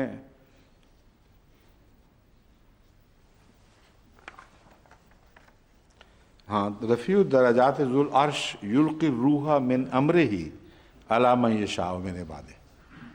یہاں اسی امر کے ساتھ اس بات کو باندھ دیا کہ یلقی روحا من امرے ہی سے مراد اپنے حکم سے نہیں، یعنی حکم سے بھی ہے مگر امر ہی کی قسم ہے ایک روحا من امرے ہی، الا من یشاء من عبادہ ہی، یہاں روح سے مراد حکم الہی، الہام الہی ہے۔ یہاں وہ روح نہیں ہے جو بچے میں داخل ہوتی ہے یا بچے سے پیدا ہوتی ہے۔ تو روح میں قرآن کریم میں یا تو حضرت جبرائیل کو الروح قرار دیا گیا ہے یا الہام الہی کو روح قرار دیا گیا ہے، جیسا کہ آدم کے متعلق فرمایا فَإِذَا سَوَّيْتُهُ وَنَفَخْتُ فِيهِ مِن رُوحِي فَقَعُوا لَهُ سَاجِدِينَ، کہ جب میں آدم کو برابر کر دوں، ٹھیک ٹھاک کر دوں، یعنی انسانی لحاظ سے وہ کامل وجود بن چکا ہو، اس وقت تک بھی تم پر اس کی اطاعت لازم نہیں ہے۔ وَنَفَخْتُ فِيهِ مِن رُوحِي، جب میں اس کو الہام کروں، اس میں اپنی روح یعنی اپنا امر پھونکوں، دوسرے معنوں میں معمور بنا دوں، تو لفظ امر ہے جو کنجی ہے روح کو سمجھنے کے لیے، اس سے زیادہ ہمیں کوئی استطاعت نہیں ہے۔ یہ امر کبھی شریعت ونجت کا الہام بنتا ہے، کبھی دوسرا الہام بنتا ہے، کبھی زندگی کی وہ قسم بن جاتی ہے جو پھر قیامت تک جاری رہے گی اور دوبارہ پھر اٹھا کر اس کی جواب طلبی کی جائے گی۔ بس نفس ایک عام لفظ ہے اور روح ایک خاص لفظ ہے جو انسان سے پہلے قرآن کریم میں کسی کسی زندہ چیز کے متعلق استعمال نہیں ہوا۔ اس کا تعلق آدم کے بعد کا دور نبوت کے دور سے ہے، اور انسان کو جو خاص صلاحیتیں ملی ہیں جن کے نتیجے میں وہ زندہ رکھا جائے گا مرنے کے بعد بھی، اور اس کی جواب طلبی ہوگی، اور پھر قیامت کے بعد لامتناہی اس کا سفر ہے، یہ وہ چیز ہے جو روح ہے۔ تو اس لیے ان کے ان کی تفسیر میں جانے کی ضرورت نہیں ہے، مفسرین کی باقی بحثوں میں اتنا ہی کافی ہے ہمارے لیے کہ نفس اور روح میں یہ فرق ہے۔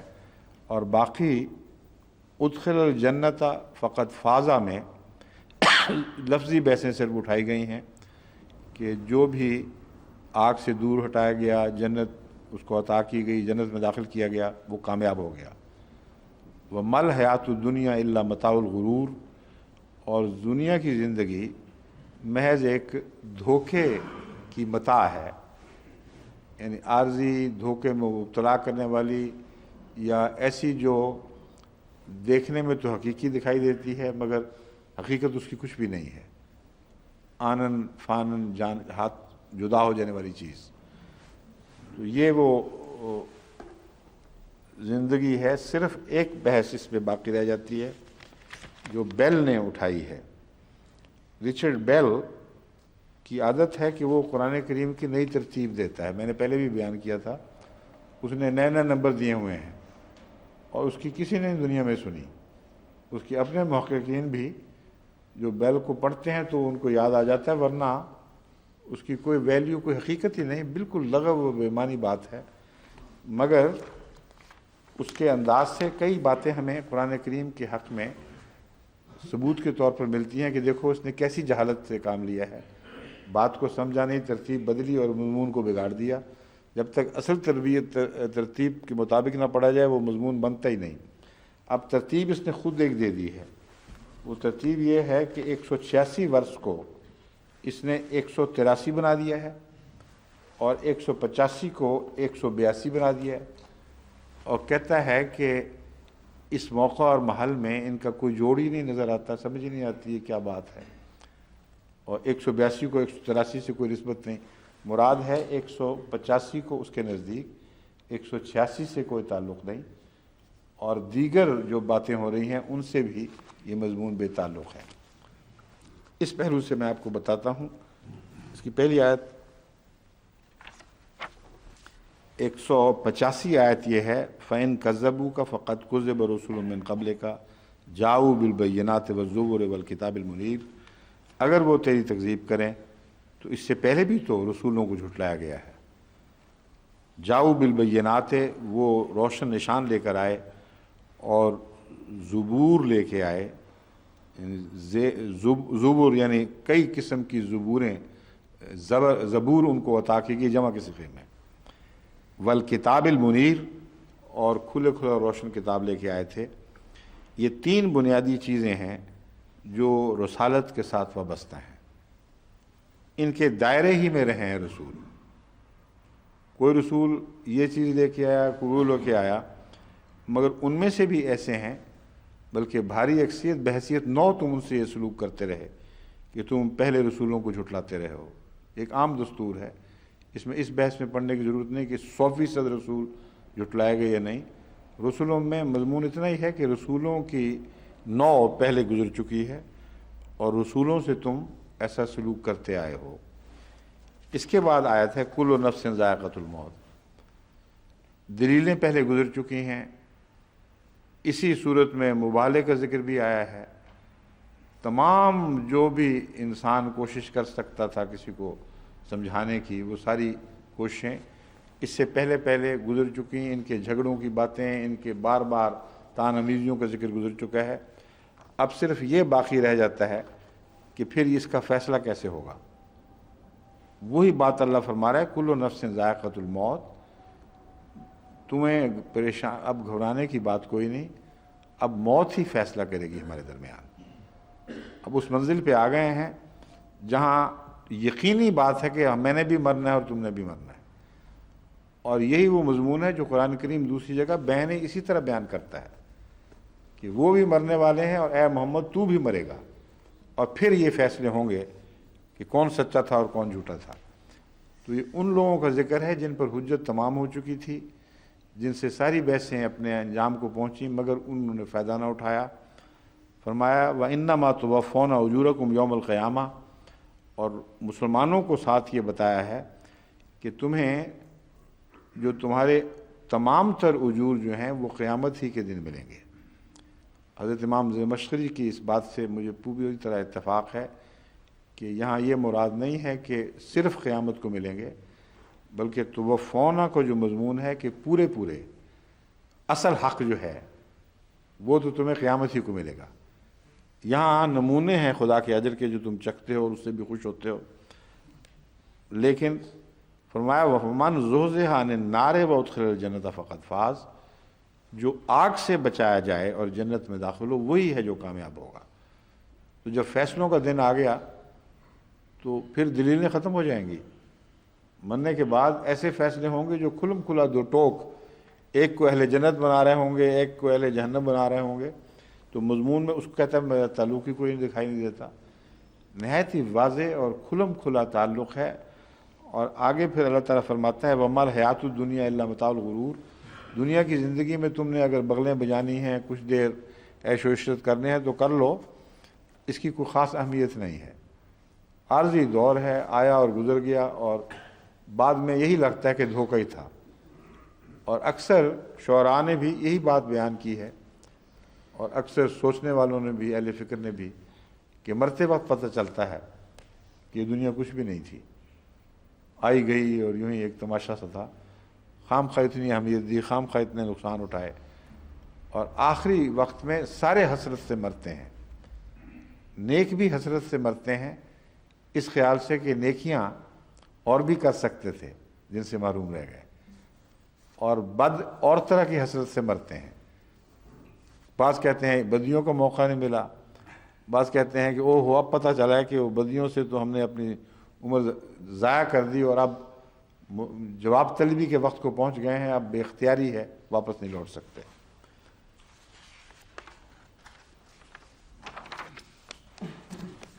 کوئی رہ تو نہیں گیا اس میں باقی؟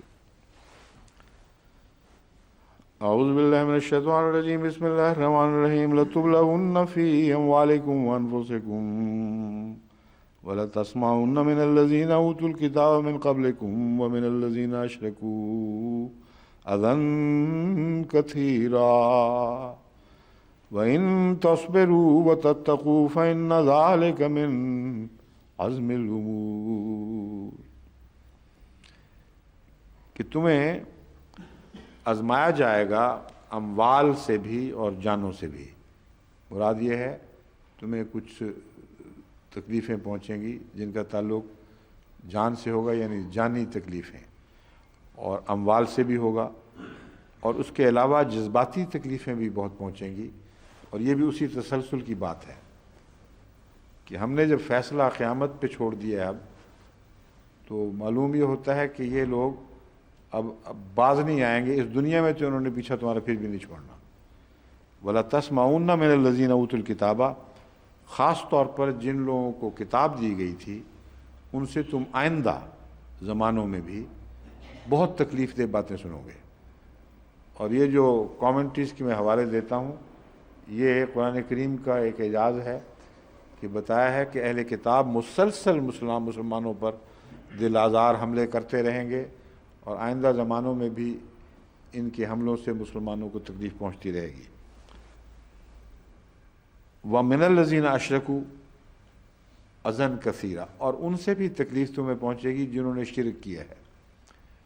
اور یہ صرف اہل مکہ کی بات نہیں، اس زمانے میں بھی سب سے زیادہ دل آزاری مسلمانوں کی اور اسلام کی بے حرمتی اہل کتاب کی طرف سے کی گئی ہے، اس کے بعد مشرکین کی طرف سے، اور باقی سارے مذاہب بالکل الگ بیٹھے ہوئے ہیں۔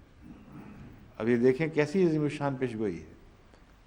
بدھزم بھی بہت وسیع مذہب ہے، دنیا کے مذاہب میں اس کی تعداد اگر عیسائیت کے سے زیادہ نہیں تو کم بھی نظر نہیں آتی مجھے، تو کم و بیش مقابلہ ہے، اور بہت وسیع علاقوں پہ پھیلا ہوا ہے، مگر ان کو کوئی جنون نہیں ہے اسلام پر حملے کرنے کا۔ اسی طرح دیگر مذاہب ہیں جن کے کچھ باقیات ہیں، کچھ اور نئی دنیا کے یا پرانی دنیاؤں کے مذاہب ہیں۔ اگر اسلام دشمنی میں کوئی مذہب آگے آئے ہیں تو وہ اہل کتاب کے مذاہب ہیں یا مشرکین ہیں۔ ان دو کو خدا تعالیٰ نے پیشگوئی کے طور پر بیان فرما دیا تھا کہ تمہیں ان لوگوں سے تکلیف پہنچے گی، اذًا کثیرہ، بہت تکلیفیں اٹھاؤ گے ان کی ہاتھوں۔ وَإِن تَصْبِرُوا وَتَتَّقُوا، اگر تم صبر سے کام لو اور تقوی اختیار کرو، فَإِنَّ ذَلِكَ مِنْ عَزْمِ الْأُمُورِ، تو یہ بہت بڑے ہمت کے کاموں میں سے یہ کام ہے۔ ان جذباتی روحانی اذیتوں کے نتیجے میں کہیں بھی تلوار کے جوابی حملے کا ذکر نہیں، قتل کا ذکر نہیں، سزائیں دینے کا ذکر نہیں ہے، بلکہ صبر کا اور تقوی کا ذکر ہے۔ یہاں جوابی حملے کا اس لیے ذکر نہیں کہ دوسری آیات میں یہ مضمون الگ بیان ہو چکا ہے کہ جادلہم باللتی ہی احسن، جب مقابلہ کرو ان لوگوں کا تو بہترین دلیلیں لے کر ان سے آراستہ ہو کر ان سے مقابلہ کیا کرو۔ اس لیے یہ مطلب نہیں کہ دلیلوں سے مقابلہ نہیں کرنا، مگر فرمایا کہ ایسی حالت بھی ہوگی کہ جہاں تمہیں مقابلے کی طاقت نہیں رہے گی، بظاہر تم سنو گے، تمہیں جواب دینے والے نہیں ہوں گے، اس وقت صبر سے کام لینا ہے، اور جلد بازی میں جو روحانی بدلے ہیں وہ جسمانی طور پر لینے کی کوشش نہ کرنا۔ عملاً اس وقت یہی ہو رہا ہے۔ ابھی حال ہی میں آج کل بہت اس مضمون کو اٹھایا جا رہا ہے کہ 14 سالہ عیسائی لڑکے کو رسول اللہ صلی اللہ علیہ وسلم کی گستاخی کے یا اسلام کی حد تک کے الزام میں پکڑا گیا اور عدالت نے اس کی پھانسی کا فیصلہ دے دیا۔ بہت شور ہے دنیا میں۔ جب احمدیوں کے اوپر یہ سب کچھ ہوتا تھا تو ساری دنیا خاموش بیٹھی تھی۔ اس سے پتہ چلتا ہے کہ یہ جو شور ہے یہ محض انصاف کی محبت میں نہیں ہے، بلکہ اہل کتاب کے اس بغض کے نتیجے میں ہے جو قرآن سے ہے اور اسلام سے ہے۔ اور ظلم یہ ہے کہ قرآن کریم کی ہدایت کے واضح خلاف ورزی کرتے ہوئے ان لوگوں کے ہاتھ مضبوط کیے جا رہے ہیں۔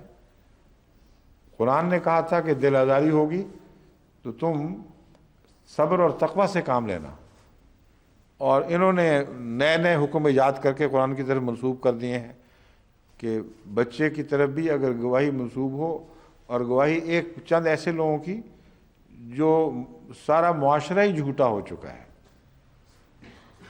مذہبی اختلاف کی بنا پر ان کی گواہی کی کوئی بھی قدر و قیمت ویسے نہیں رہتی، لیکن اگر ہو بھی تو قرآن نے اس کا یہ حل بیان ہی نہیں فرمایا کہیں. کسی جگہ گستاخی، اللہ کی گستاخی، رسول کی گستاخی، قرآن کی گستاخی کی سزا دینے کا اختیار بندے کو نہیں دیا گیا.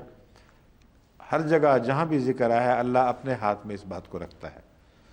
مسلمانوں کے لیے اس موقع پر اگر احسن طریق پر جدال نہیں کر سکتے، جیسا کہ اس وقت احمدی اللہ کے فضل سے سب دنیا میں احسن جدال میں مصروف ہیں، تو ان کے لیے صبر اور تقویٰ کے سوا اور کوئی راہ نہیں ہے، اور اس کو جب چھوڑیں گے مزید نقصان اٹھائیں گے. اور اس وقت یہ ہو رہا ہے، ساری دنیا میں اسلام کی بدنامیاں ہو رہی ہیں اور بڑھ بڑھ کے حملے کرتے ہیں، اور ان کے مولوی جو ٹیلی ویژن پہ پیش کیے جاتے ہیں بڑی ہٹ دھرمی کے ساتھ اور ضد کے ساتھ مزید اسلام کی بدنامی کا موجب بنتے ہیں. ہاں اسلام کا یہی حکم ہے، اور مثالیں دیتے ہیں کہ امریکہ میں ریپ کی سزا نہیں ہے، قتل. وہ کہتے ہیں قتل تو نہیں، مگر یہ یہاں تک بھی کہا گیا ملتی تو ہے کہ دیکھ لو پھر اگر کوئی گستاخی کرے گا رسول کی یا اسلام کی تو ہمارا مذہب کہتا ہے کہ اس کو یہ جسمانی سزا دو. اگر یہ ہو جائے، سلسلہ چل پڑے، تو گستاخی کی تعریف کیا ہے؟ کیا وہ اختلاف جو بڑے بڑے اختلافات ہیں وہ گستاخیاں ہیں کہ نہیں؟ یعنی خدا کا بیٹا بنانا، جس کو قرآن کریم کہتا ہے کہ بہت بڑے گناہ کی بات ہے، گویا کہ قیامت ٹوٹ پڑی ہے، اتنی بات ہے. اس کو یہ گستاخی ہے کہ نہیں؟ اور مشرکین کے عقیدے گستاخیاں ہیں کہ نہیں؟ تمام وہ مذاہب والے جو رسول اللہ علیہ وسلم کو اپنے عقیدے کی روح سے جھوٹا سمجھتے ہیں اور اس بات پر مصر ہیں، یہ سب گستاخیاں ہیں کہ نہیں؟ اگر گستاخیاں ہیں تو پھر تلواریں پکڑو اور ساری دنیا کو قتل کرو. اگر انصاف ہے دل میں اور حقیقت میں شرافت اور غیرت ہے دین کی، تو پھر یہ ہے نہ کرو کہ اپنی عدالتوں میں بعض اقلیتوں کو پکڑو اور دھکیلو اور ان کے خلاف سچی جھوٹی گواہیاں اکٹھی کر کے ان پہ فیصلے دو. اگر تم سچے ہو اس دعوے میں کہ قرآن ہتک اور گستاخی کے نتیجے میں قتل واجب قرار دیتا ہے، تو ساری دنیا تمہاری دیندار بن جاتی ہے. جب تک یہ لوگ باقی ہیں جو خدا کے منکر ہیں، خدا کی طرف جھوٹی باتیں منسوب کرتے ہیں، بیٹا بناتے ہیں، شرک ٹھہراتے ہیں، اور سب کے عقیدوں میں یہ بات داخل ہے کہ حضرت محمد رسول اللہ صلی اللہ علیہ وسلم نعوذ باللہ امپوسٹر تھے، ان کو یہ گستاخی دکھائی نہیں دیتی. عجیب ہی جہالت کا دور ہے، اور اس کے باوجود یہ نئے نئے اپنے قوانین گھڑتے ہیں. قرآن کریم نے واضح طور پر ان کو متنبہ کیا تھا تم ایسی تکلیف دہ باتیں سنو گے. اور اس تاریخی دور میں حقیقتاً اگر اسلام کی دل آزاری کی کوئی کتاب لکھی گئی ہے تو یا اہل کتاب کی طرف سے لکھی گئی ہے یا ہندوؤں کی طرف سے. ہندو جو اس زمانے میں مشرک ہونے کے لحاظ سے وہ اہل مکہ کا ایک نیا دور ہے، یعنی وہی شرک کی انداز جو ان کے تھے وہ ان کے بھی ہیں. تو قرآن کی یہ پیشگوئی بھی ایک اعجاز ہے کہ آئندہ یہ ہوگا اور تم اہل کتاب سے سنو گے. جواب اس کا یہ ہے کہ صبر سے کام لینا اور تقوی سے کام لینا. جہاں تک گزشتہ مفسرین کا تعلق ہے، اس میں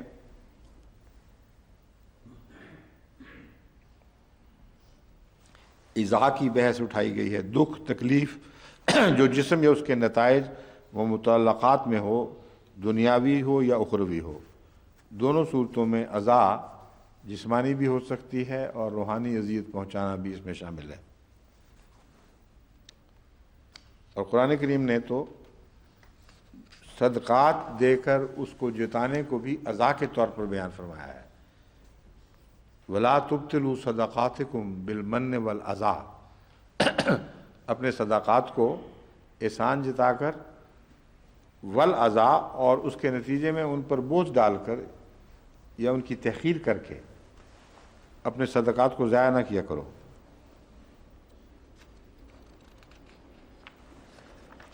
والذین یؤذون رسول اللہ، یہ آیت بھی مفسرین نے لکھی ہے کہ وہ لوگ جو محمد رسول اللہ علیہ وسلم کو دکھ پہنچاتے ہیں، حج کے رسول.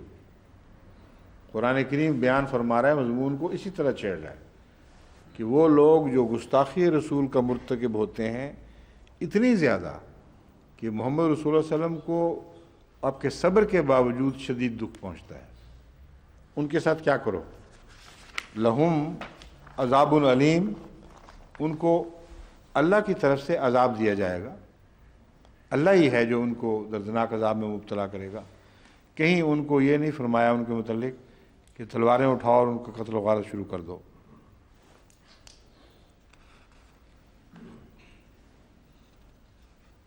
اور بھی مثالیں عزا کی بہت سی دی گئی ہیں، اس کو چھیڑنے کی مزید ضرورت نہیں۔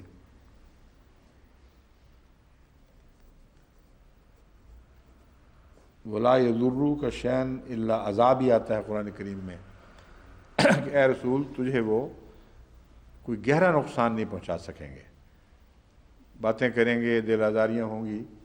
عذاب سے مراد معمولی جسمانی تکلیفیں بھی ہو سکتی ہیں اور دل کی آزاری بھی عذاب میں شامل ہے، اس لیے نتیجتاً مراد ہے اسلام کو نقصان نہیں پہنچا سکیں گے۔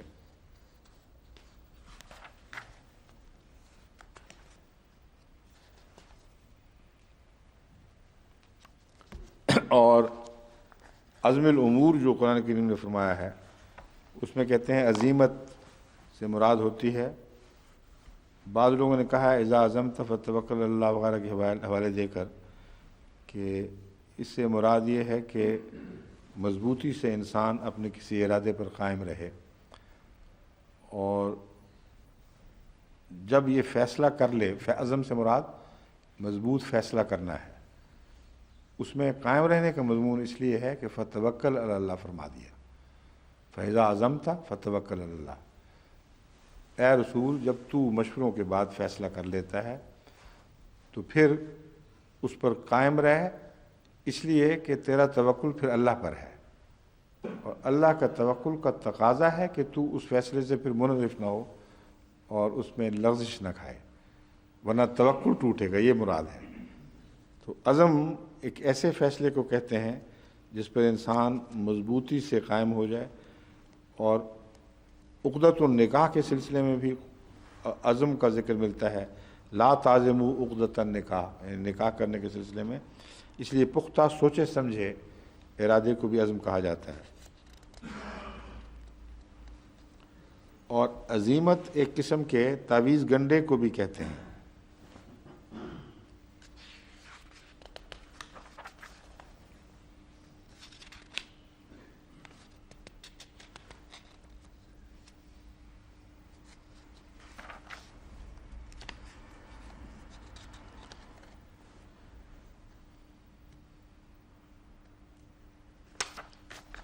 سب جگہ مفسرین نے یہی لکھا ہے کہ اظہار ثانی کے جواب میں اللہ تعالیٰ نے صبر اور تقوی کی ہدایت فرمائی ہے۔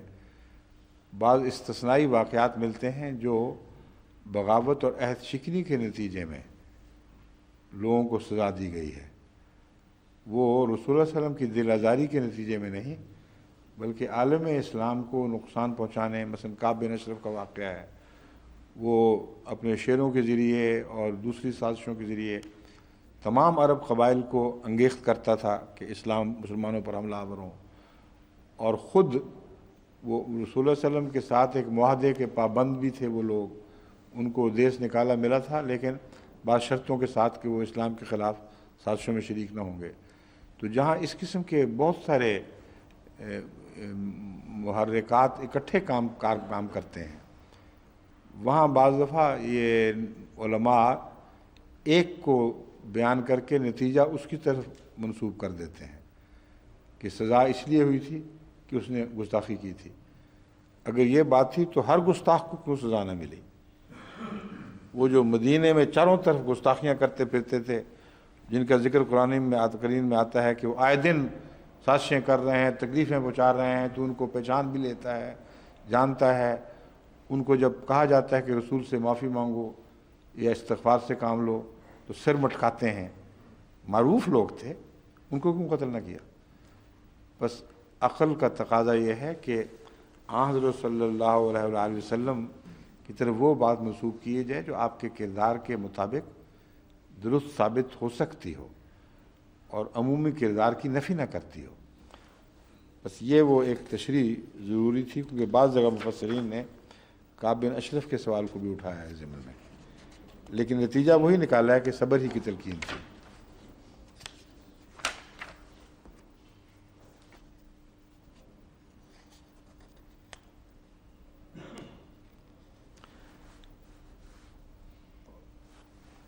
اب یہاں دیکھیں کتنا تفصیل سے ایک مفسر ہیں، جامع مشکات میں، جامع ترمذی میں اور دیگر احادیث کی کتب میں تفصیل سے ذکر ملتا ہے کہ آن حضرت صلی اللہ علیہ وآلہ وسلم کو قریش کیا کیا تکلیفیں دیا کرتے تھے، اور پھر مدنی دور میں یہودی آپ کو کس کس طریق سے تکلیفیں پہنچاتے تھے، علیکم السلام کہہ دیا کرتے تھے کہ نعوذ باللہ من ذالک، تجھ پر لعنت ہو، اور رسول اللہ صلی اللہ علیہ وسلم سمجھتے تھے اس بات کو۔ ایک موقع پر آپ کو اسی طرح کسی یہودی نے السلام علیکم کہا، تو حضرت عائشہ رضی اللہ تعالی عنہا نے تو ناراضگی کا اظہار فرمایا، تو رسول اللہ صلی اللہ علیہ وسلم نے فرمایا کہ اس طرح نہ کرو، ایسے سخت کلامی نہ کرو۔ تو انہوں نے عرض کیا یا رسول اللہ، آپ نے سنا نہیں تھا کہ اس نے کیا کہا ہے؟ ہم نے فرمایا ہاں میں نے سنا تھا، اس نے کہا تھا علیکم السلام، تم پر ہلاکت ہو، مگر تم نے سنا نہیں میں نے کیا کہا تھا؟ میں نے وعلیکم تو نہیں کہا، میں نے علیکم کہا ہے۔ یعنی اس تفصیل سے ناسی مضمون یہی ہے اس حدیث کا، لفظاً تو مجھے یاد نہیں، کہ میں نے بھی تو علیکم کہہ دیا تھا کہ تم پر ہو، تو اس سے زیادہ جواب تم اور کیا چاہتی ہو؟ ایک کی لعنت ایسی ہے جو ٹکرا کر خود اس پر پڑنی ہے، خواہ جواباً دعا کی جائے نہ کی جائے، اس کی کوئی حیثیت نہیں۔ اور رسول اللہ صلی اللہ علیہ وسلم کا یہ کہہ دینا علیکم، اس سے بڑی سزا تو دنیا میں کسی کو مل ہی نہیں سکتی۔ کہ وہ جو واپس پھینکی ہے یہ نشانے پر پڑی ہے۔ بعض دفعہ جو گرینیڈ پھینکتے ہیں نا بعض سپاہیوں کے اوپر، تو وہی گرینیڈ اٹھا کر واپس پھینکتے ہیں، پھٹتا اس وقت ہے جب پھینکنے والے کے منہ پہ پڑتا ہے، تو یہ اس کی مثال ہے۔ تو رسول اللہ صلی اللہ علیہ وسلم نے کسی جگہ بھی نہ زبانی کلامی سختی کرنے کو پسند فرمایا، یعنی سخت کلامی جس کو کہتے ہیں، جواب کی تو آپ نے کبھی بھی جواب کو ناپسند نہیں فرمایا، اچھے اچھے جواب صحابہ دیا کرتے تھے، رسول اللہ صلی اللہ علیہ وسلم کو بیان فرماتے تھے، مگر جہاں گالی گلوچ سامنے شروع ہو گئی اس کو آپ نے پسند نہیں فرمایا، اور جسمانی طور پر بھی جواب کو پسند نہیں فرمایا، جیسا کہ عبداللہ بن ابی بن سلول کے واقعہ میں ثابت ہے۔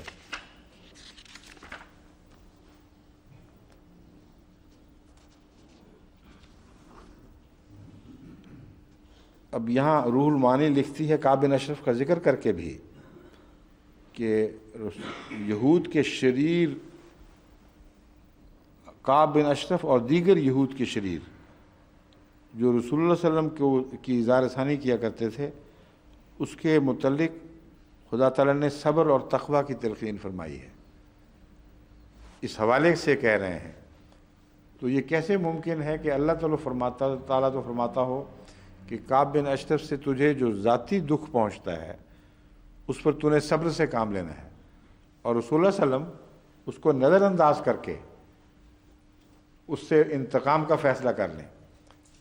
حضرت میاں بشیر احمد صاحب رضی اللہ تعالیٰ عنہ نے اس مضمون کو بہت عمدگی سے چھیڑا ہے اور حل فرمایا ہے کہ کعب بن اشرف کا جو قتل ہے وہ ایک سیاسی شرارت اور عہد شکنی اور دغا بازی کے نتیجے میں ہے۔ وہ آن حضرت صلی اللہ علیہ وآلہ وسلم کی ذاتی تضحیک یا تمسخر یا اظہار ثانی سے تعلق نہیں رکھتا۔ چنانچہ مفسرین بھی دیگر یہود کو ساتھ شامل کرتے ہیں، ان سب کو کیوں نہ قتل کروا دیا، کیوں نہ دوبارہ فوج کشی کی، اس وجہ سے سزا دینے کے لیے۔ جب عہد شکنی کی ہے تو پھر خیبر کی طرف فوج کشی ہوئی ہے، لیکن دکھ پہنچانے کے نتیجے میں نہیں ہوئی۔ یہ وضاحت میں ضروری سمجھتا ہوں، کیونکہ اکثر یہ بحثوں میں بات آ جاتی ہے، یعنی اہل کتاب سے بھی گفتگو کے وقت کعب بن اشرف کے حوالے سننے پڑتے ہیں۔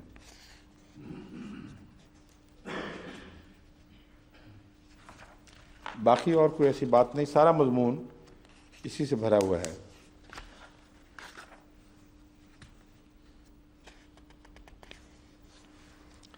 حضرت مسیح موعود علیہ السلام نے عزم الامور سے متعلق یہ ایک عجیب نکتہ بیان فرمایا ہے کہ حقوق اللہ کو بجا لانا بھی عزم الامور ہے، یعنی ان دکھوں کے باوجود اللہ کے حقوق کو جب بجا لاتے رہو اور اس میں کوئی کمی نہ آنے دو، یہ عزم الامور ہے کہ اللہ تعالیٰ سے تعلق اور وفا میں تم پر کوئی ابتلا غلط رنگ میں اثر انداز نہ ہو سکے، اللہ سے محبت اور اس کے تعلق کو کوئی ابتلا زخمی نہ کر سکے، یہ عزم الامور میں داخل ہے۔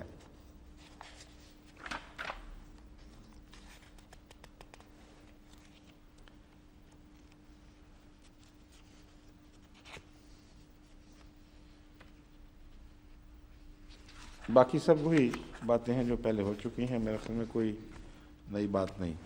اور آج بڑی دیر کے بعد آخر انگلی اٹھی بھی ہے، ایک جسوال صاحب نے یاد دلا دیا ہے۔ مجھے خیال آیا کہ اصل میں وقت تو ہمارے پاس ہے، لیکن دوسرے بعض پروگرام بھی قربان کرنے پڑتے ہیں، کچھ جو پہلے سے اس پروگرام میں آئے ہوں۔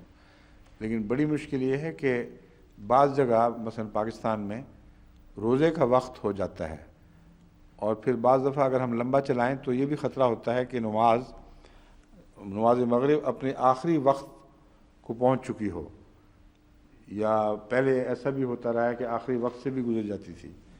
تو اس لیے مناسب یہی ہے کہ 1 بجے کے بعد لگ بھگ 10-15 منٹ کے اندر ہی ہم اس درس کو ختم کر دیا کریں۔ اس لیے اب اجازت چاہتا ہوں۔ السلام علیکم ورحمۃ اللہ۔